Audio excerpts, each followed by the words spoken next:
खुलुमबाय। बड'लेण्ड रादाब नायगिरि बयनिसिमबो फुंबिलिनि गोजोन हामलायथि बावहरबाय। दिनै 31 जानुवारि 2026 इंराजि मायथाइनि सानसेनि फान्जामुथियाव थानाय राशिफोरखौ फरायथिनो लाबाय। मेष राशि, सावस्रिखौ लानानै जिंगासिनाय फैगोन। गोबां रांखावरिनि गोनांथि जागोन। गोसोखौ गोरा खालामना थानांगोन।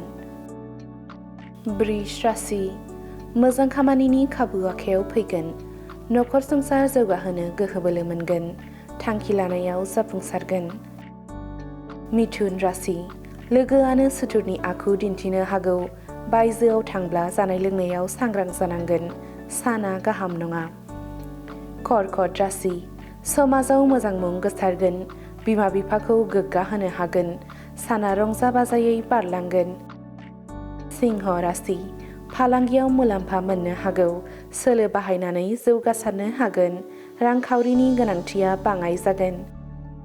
कन्या राशि, नखराव दावराव दावसि सोमजिनो हागौ। जेंनाया गोसोखौ गेरेबहोनो हागौ। गोसोखौ गोरा खालामनानै थानांगोन। तुला राशि, लोगोजों थगायजानो हागौ। गोजान लामा दावबायनानै देहाया लोरबां जानो हागौ। गावखौ जोथोन लानांगोन। वृश्चिक राशि, गोसोआ गोजोननायजों बुंफबगोन। मावनो लानाय खामानिफोरखौ मावफुंजोबनो हागोन। साना रंजा गोजोनै बारलांगोन। धनु राशि, देहायाव बेराम आजार नुजाथिनो हागौ। बेसेन गोसा मुवा बेसादखौ जोथोन लानांगोन। गुबुननि सायाव बाराद्राय फोथायनाया गाहाम नङा। मकर राशि, उदैनि जेंना नुजाथिनो हागौ। देहाखौ लानानै गोबां जायगा दावबायनांनो हागौ। देहाया मेंरुनाय मोनगोन। कुम्भ राशि, दाय मावनानै हमजानो गिगोन। जानो लोंनो खहाबै जागोन। गोसोआ गोजोनाव थानाय नङा।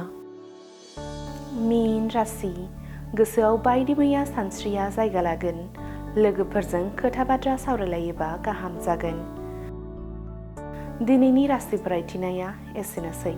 बेजों लोगोसेनो दिनैनि साना बुहुमनि साफ्रोमबो सुबुंफोरनि थाखाय गाहाम जाथों, बेनि थाखाय बड'लेण्ड रादाब नखरनि जानानै इसोरनि खाथियाव आरज गाबनाय थाबाय।